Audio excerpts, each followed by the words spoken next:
అంటే ఆ రోజు అంటే కేసీఆర్ గారు రాజకీయాల్లోకి రాకముందు కేవలం మస్కట్ పైరవీలు ఒకటేనా, ఇంకా వేరే ఏదైనా చేశారా?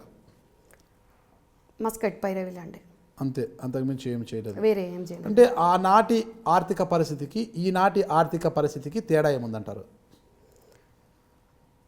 ఆ రోజుల్లో ఆయన ఒక రాజకీయంగా కానీ ఒక ఉద్యోగ పరంగా కానీ అప్పటి వరకు ఆయన మస్కట్ పైరవీలు చేసేంత వరకు సెట్ అవ్వలేదు. కాబట్టి ఏదో ఒక దందా చేసుకోవాలి అని ఆయనకి ఇది ఈజీగా అనిపించి ఈ మస్కట్ పైరవీ వ్యాపారాన్ని ఆయన ప్రారంభించుకున్నారు.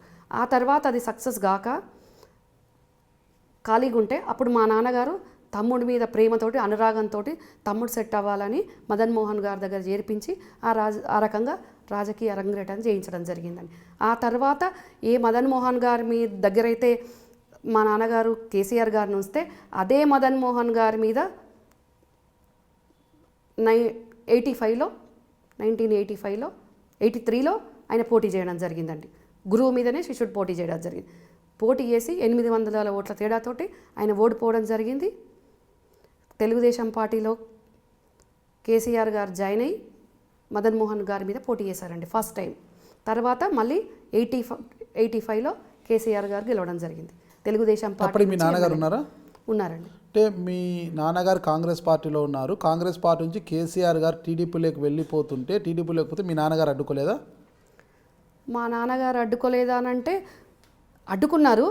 ఎందుకంటే రాజకీయ దారి చూపించింది మదన్ మోహన్ గారు కాబట్టి ఈ పార్టీలోనే ఉండు అని అనడం జరిగింది. కానీ కాకపోతే ఈ పార్టీలో మదన్ మోహన్ గారిని చూసినాక ఆ స్థాయికి వెళ్ళాలి అనే కోరిక ఆశ కేసీఆర్ గారిలో ఉండి ఇక్కడ అవకాశం రాదేమో అనుకొని ఆయన తెలుగుదేశం పార్టీ అప్పుడే ఆవిర్భవిస్తే తెలుగుదేశం పార్టీలో అంతకుముందు నందమూరి తారక రామారావు గారి సినిమాలుగా కానివ్వండి ఆయన అభిమానిగా కేసీఆర్ గారు ఉండేది కాబట్టి ఆయన పార్టీ పెట్టగానే ఆ పార్టీలోకి ఆయన కేవలం పదవి వ్యామోహంతోనే నాడు కేసీఆర్ గారు కాంగ్రెస్ని వీడి టీడీపీలోకి వెళ్ళారు అంటారు.